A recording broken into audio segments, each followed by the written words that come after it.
I'll start out by saying hello, YouTube. Let me go ahead and do this. And hello, everybody here on Twitch. We're going to talk about schedule changes and content changes and goals for 2024. That's kind of what we're talking about today. So first things up, the easiest part is to talk about the schedule. Now I'm going to pop a schedule up here behind me. So here you go. You can't see part of it. Maybe I shrink myself down here a little bit, just so I can.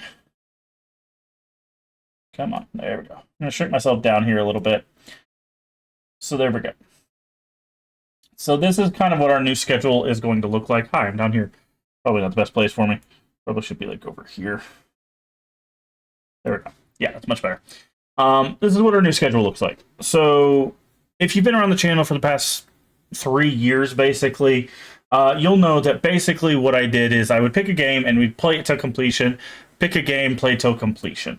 I think that's kind of the meta for how a lot of people handle Twitch. You know, especially the bigger streamers, they'll pick a game and just play that until there's no game left to play, because they don't really have to worry about consistently like getting new viewers and stuff like that. That's not super like high on their radar. Of course, they'll enjoy it as much as anyone else, but it's not super on the radar. So I'm going to kind of shake things up. The first thing we're going to do is the first 2 days of the week, so Monday and Tuesday. These will be for our long-form games. And by long-form, I mean stuff like Baldur's Gate, Elden Ring, you know, something that takes more than, I would say, 40 hours. 40 hours or more is basically what I'm counting as long form. Now, some people would say it's still a bit short, but that's kind of what I'm shooting for the long form games. Also, Monday and Tuesday will be the variety games days as well.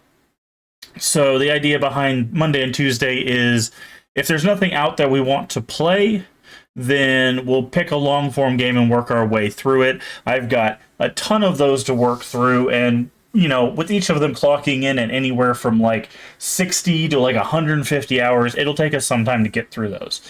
But I wanted to just have a couple days for that kind of thing. And then Wednesday, which is kind of a new thing for the channel.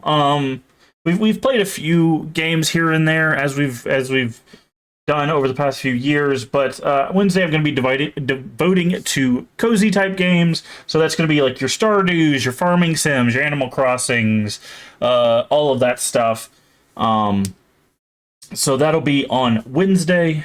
On Thursday, we'll be devoting the entire stream to horror games, and this varies anywhere from games like, you know, Decarnation to something a bit more, you know, like maybe Slender or something like that. So everything that falls under the horror category will be on Thursdays. And finally, we'll be rounding out the end of the week with retro games. Now, you might be saying, but wait, there are retro cozy games, there are retro long-form games, there are retro horror games. How is that going to work? So if there's ever overlap, I will pick whatever day that I think makes sense for it. So, like, if we go back, one of the things, for example, one of the things I'm looking and doing is, like, the Wasteland series. I've never played the Wasteland series. We played the Fallout series here on the channel. You can find that in the videos down below and also on the YouTube. But if there's overlap, I'll basically choose whether it goes into a long-form spot or a retro spot there at the end of the week. Retro, I'm trying to stick to games that are like basically PS3 and before. That's what we're classifying as retro. Which stuff like Baldur's Gate 1 would fall into, which we've played that as well, don't worry about it. But yeah, so retro games, there's going to be overlap between some of these. We might play a horror game on Thursday and then play a retro horror game on Friday, which if you look at our schedule here on the left for this week, we are doing.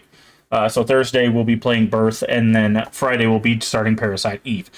So stuff like that, I'll just use my best judgment. So you might be wondering, why the change? Why are we going from one game throughout a week to potentially 5 different games? It seems like a lot, but the reason why I'm doing it, I was watching another streamer. They were talking about making a similar schedule change. But the reason why I'm doing this kind of change is because what it allows for is for somebody that's interested in like cozy games, for example. They don't have to show up 5 days a week to see cozy games, right? They could just show up on Wednesday, see the game that they want to play. If they want to stick around for the horror games or the retro games or whatever, they're free to do that. But I realize that people, especially when we stream, because a lot of people are at work and stuff, people aren't able to consistently watch. So they might see the beginning of a playthrough and then not be able to watch until we're like almost done, right? So it's a little, I don't want to say unfair, but it kind of feels unfair to those viewers that I'm not allowing them to view at their leisure. So basically, that's kind of the principle behind this change is if you really want to see our long form playthrough, which we're doing Stasis Bone Totem, we started working on before we took the break. That'll be on Mondays, and then today we'll actually be playing Lies of P, which is why I have this marked as long form / variety, because Lies of P, as far as I know, is not super long, but it's definitely a variety game. Also, when any new games come out, they'll probably fall in these categories, and we might spend both days on those. But just to make it easier for people to tune in on days when they really want to see a thing, this allows them to do that. Also, from a like logistic standpoint on my end, one, this helps me not get burnt out on like a specific type of game. So if we're playing, like, for example, if we're playing Baldur's Gate, and I'm playing Baldur's Gate like Monday through Friday, that absolutely destroys my throat because there's a lot of reading, right? There's just so much reading that has to be done because those games didn't have a lot of voice acting and stuff like that. So instead of like destroying my throat in talking a lot, I'm lowering it to 2 days. So it helps from like a physical standpoint, but also from a mental standpoint, because I don't want to get to the point where I'm just, oh god, we got another 50 hours of Baldur's Gate and that's all we're playing for the next 3 weeks and stuff like that. So that's kind of the purpose of this change. Is kind of just a reprieve for me as well, so that way, you know, it's like, okay, we'll play some long form games here, but then we could play something just to hang out on Wednesday, something to give us the spooks on Thursday, and then something to throw back on Friday. So, and again, there will be some overlap. We might play an old, like a retro horror game and stuff like that. Like I said, we'll play that by ear as we get to that stuff. But I kind of just want to get through a bunch of stuff. And like I said, from a logistics standpoint, this actually makes more sense because I'll be able to get through more games throughout the year, but it will just be slower, right? I haven't done the math on it, but I think it comes out to we will be doing more games per year than we would be if we just did the like focus down on one thing. Because, like, if you imagine, if we have a long-form game here, a variety game here, a cozy game, a horror game, and a retro game, those are 5 different games, and 4 of them take 20, 30 hours. Within, what would that be? Basically, within a month, or, you know, a month and some change, we'll have gotten through 4 games, potentially. Whereas, if we just focus down on one game, and that game is 150 hours, we might only get 1 game in that month, right? So we're kind of cutting ourselves short by just focusing on these longer form games. Now, we're still going to be playing them because I have a ton of them that I'm really interested in playing, but that's kind of the idea. So, the schedule is down here. I will be posting these images on Twitter, so don't forget to follow me on Twitter. But they are already down below in the channel. If you go down to the panels, you will see I have images of this. They're kind of small, so they're kind of hard to read, which is why I'm going to do that. I'm also going to make a video of this schedule and goals stuff for the YouTube, so that'll be the first video see you on YouTube, as well as making it the pinned comment on my Twitter. So that way you'll have easy access to the information. So if you're like, oh, what was Wednesdays, what was Thursdays, that kind of thing, you'll know, hey, I know what day I want to show up for.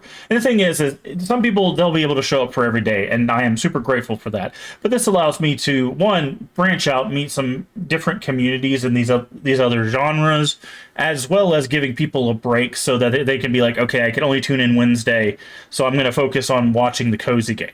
Also, to note, everything I stream, well, basically everything I stream, ends up on the YouTube and down below in the Twitch videos as well. So like even if you miss anything, like you just can't tune in Tuesday for that next stream, that's perfectly fine. I have access, you'll have full access to the library. I'm never going to lock that behind a paywall or anything like that. That'll be accessed on the YouTube. Again, you can see that down below on the right there, and here on Twitch. So you can view the content as you want, whenever you want. But this just allows you to not have to be here every single day, as well as helping me kind of stay focused on just having fun playing different types of games. So that is what the schedule is looking like. It may get altered throughout the year. I might add another day for long-form games, or I might add another day for horror games, or something like that. We'll discuss changes as they come, but for right now, I think this is a pretty good setup. And by labeling this variety games, this also allows me to play like 2 days of any of the other things, right? So if I wanted to do 2 days of horror games, if I wanted to do 2 days of cozy games, if I wanted to do 2 days of retro games, that would all also fall under the Monday, Tuesday kind of thing. So, now we're going to talk about goals. I might have to move again. Yes, I'm going to have to move again. Let me move myself. Okay. So here is what the goals look like for this year. So you can see that it's based on basically every 100 followers, we're going to be unlocking a new series playthrough. Of the games you see, only one of them, Silent Hill, is a series that I have played through. That is the only series. All of the rest of these will be first playthroughs. And some of these series, the reason why they're a little bit higher on the list, like Castlevania, Final Fantasy, and Mega Man, when I say series, I mean series. So for Final Fantasy, for example, I'm talking about 1 through 16, minus 11 and 14, because those are the MMOs. So you're getting all of that if we reach 1,000 follows. If we reach 900, we get the Mega Man series. That is Mega Man 1 through 11, and potentially the X series as well. So Mega Man X through like X8 or something like that, wherever that stopped. Resident Evil, that will be Resident Evil 0 all the way to 8. Castlevania, this one's a little weird. I have to acquire one more game. Basically, the idea behind this is playing 1, 2, 3, 4, some of the N64 games, Lords of Shadow. Like, this will be most of the series. There's a lot of like spin-offs of Castlevania, like some of the things that were on like handhelds and stuff. I don't know if we'll get to those or not, but we'll see when we get there. I'll have to check, because the only thing I'm really missing from this that I want to get is I need the second N64 game. I have the first one, I don't have the second one. And then you have at 600 follows, you have Kingdom Hearts series. I have a friend who's been, and I know a lot of people are a huge fan of this series, of Kingdom Hearts. I've never played it. I have seen it played. I know bits of the story, but never touched it myself. So at 600 follows, we'll be playing through basically everything that's in the like 2.7 collection, and 3. That does include 3 as well. So basically, all the Kingdom Hearts that I would have access to will probably play. At 500 follows, we'll be doing Devil May Cry. That will be 1 through 5, as well as DMC. So that will be all of those. Silent Hill, that will be all of the games except Book of Memories and the arcade shooter. Book of Memories because I don't have access to it, and the arcade shooter because it's an arcade shooter. And then finally, the one we're closest to, which I believe we are only 5 follows away from, is unlocking the Dino Crisis 1 and 2. Yes, I know there's a third game. No, we will not be playing it. But we'll be playing Dino Crisis 1 and 2 whenever we hit that threshold. So these are the goals that I have for this year. We're very close to 300. I want to shoot for 1,000 follows this year. I know that's a very lofty goal. I know, like, given our growth, that might not happen. That's fine. I just wanted to put these goals, like, I wanted to basically incentivize the goals so that you guys get something for for following, right? This is not subscription based. You don't have to pay anything to help unlock these. You just simply come to the Twitch channel, you hit the little heart icon to follow, and then that bumps up the number, and then as we hit these thresholds, we'll unlock these series. That's it. No money needs to change hands, nothing needs to be, you know, done about that. Just follow the channel, get your friends to follow the channel, get your family to follow the channel, whatever it is, and we will unlock these things. Now, I will wait until the end of a month before I will say a thing is unlocked. So, like, if we hit 300, like, tomorrow, for example, I'll wait until the end of January before I say that Dino Crisis 1 and 2 are unlocked. Basically, this is to help alleviate the problem if there's like an influx of follow bots that just drive the number up. Most of those will get like dropped off by the end of the month. So basically, that's kind of what the idea is if it stops the follow bot problem is the reason why I'm waiting till the end of the month. So, but feel free to share this out with everyone you know that'd be interested in. Again, this is what the schedule looks like. So if you have people that are like really into cozy games, really into long form games, really into horror games, retro games, make sure that they come over here and follow the channel and tell them what days to tune in. The schedule is not changing. It's just here. You can see that there. We will go. I started a little early today because I wanted to talk about this, but from 11 a.m. to 3 p.m. Central Time. So that'll be our schedule for the time being. I don't see any real changes to that. The reason why I like this time slot is actually based on the stuff that we're playing. This is actually one of the best time slots outside of prime time to play those types of things. So it actually works out in our benefit to stream at these times because a lot of other people are either getting off or not streaming or whatever, because the problem with prime time is everyone's streaming, so there's considerably more people streaming. So this time works out for me. Also, it allows me to do stuff in the evening with friends and family and stuff like that. So that if you know people that'll be interested in that, please do share that out. And again, one more look at the goals here, and then we'll switch back. So all right, so there's the goals. That's the schedule. That is what I wanted to talk about. Let's make me a little bit bigger here. Okay, perfect. Oh, I'm floating. Not so perfect. There we go. Okay. So thank you for watching through that schedule and stuff over there on YouTube. One last change. It's not really a change to YouTube, but YouTube, you will be getting consistent content as well. Basically, every time a stream goes off, I will cut it down and get it over to YouTube as quick as possible. So basically, over on YouTube, you're just going to get just a ton of different content very quickly as we progress every week. So you can watch it over there as well. Thank you for being here, and I look forward to seeing you in the next video. Bye-bye.